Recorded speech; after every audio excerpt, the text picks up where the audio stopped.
Yo, what's up everyone? I'm back again with another video tutorial, and today in this video tutorial, this is exciting. This is brand new.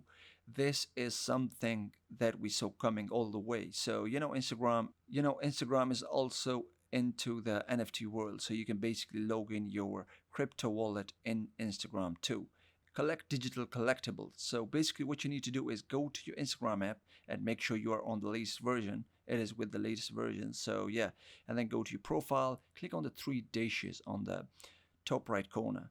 And once you click on that, a bunch of options will show up. What you need to do is, what you're interested is, you gotta look for digital collectibles. And once you click on that option, this window will pop up, and here it will ask you to connect your wallet. So basically, if you click on this and connect your wallet here, then after that I'm not gonna show you my wallet here, but yeah, I'm gonna show you how it's gonna work. I wasn't supposed to do that.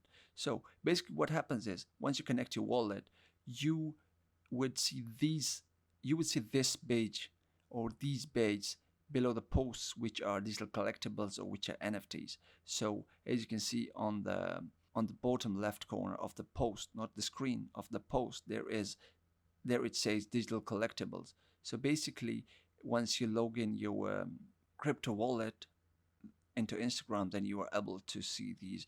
And if you click on them, then you can even see the details of the digital collectibles, that whom it belongs to, what is the value of it and stuff. So yeah, this is the brand new feature. I hope you like the video. I hope you found what you were searching for in this video, and yeah, I hope you found this video helpful. Please drop a like, comment, and subscribe for more videos just like this one. See you in the next one. Peace.